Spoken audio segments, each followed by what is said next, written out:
Well, I got married very young. I married my high school sweetheart, and we got married at 18. A year after we were married or so, I got pregnant with Tiffany. I had her when I was 20. We moved around a lot when I was a kid. My dad was in the military. We moved 9 times before she was 10.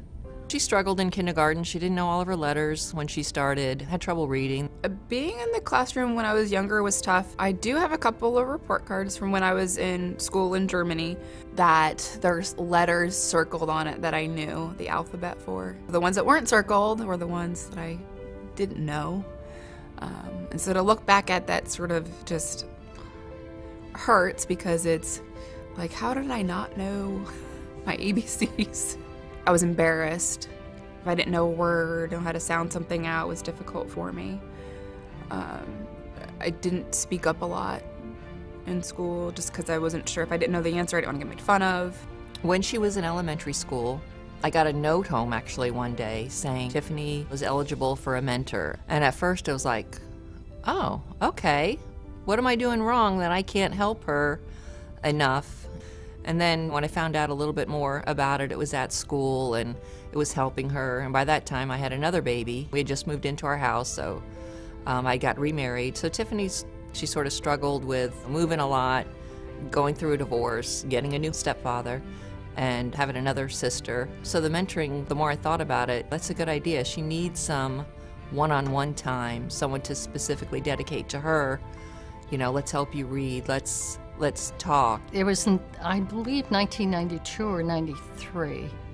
Tiffany was in elementary school, and they signed me up with her because I had requested anyone that had problems reading.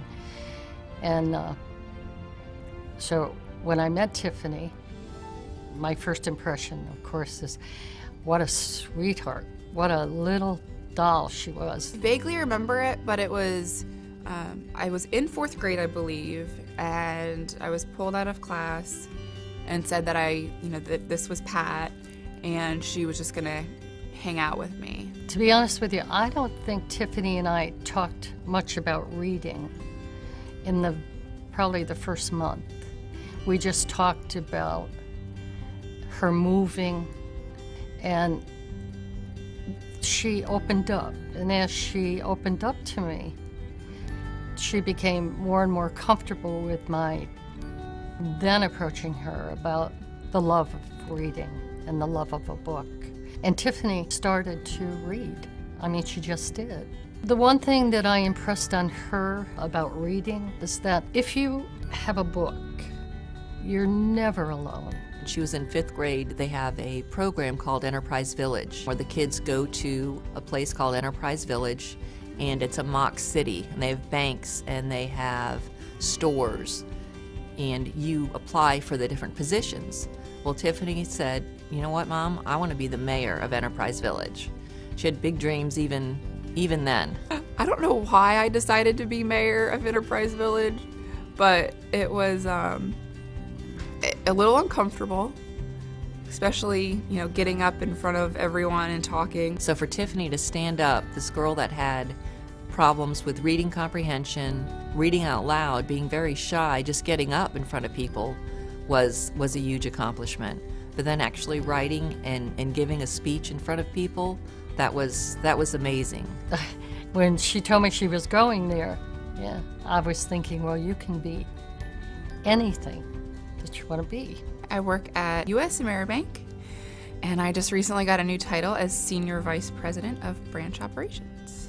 I'm in charge of 28 branches from the operational side of things. My mom was very influential in my life, but it's just nice to have that other person that doesn't have to know everything that's going on, but could just be there if you just wanted to talk about something or needed help with something that's not going to judge you. I always wanted to be big, and I know that there are a lot of kids that struggle with literacy and just being in school or being bullied, and it's not fair for them not to have someone. So when it was coming to work, I was like, oh my gosh, I have to do this. This is my opportunity to give back.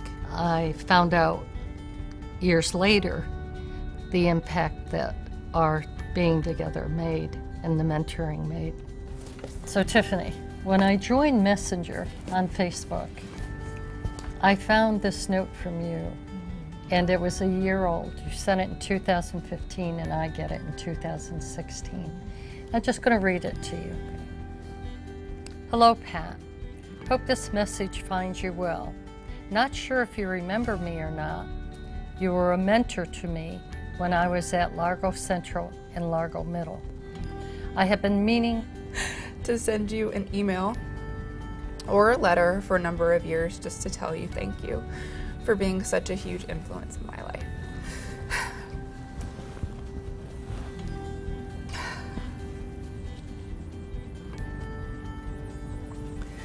I have worked my way up in the business world and am now the vice president of branch operations for a local bank.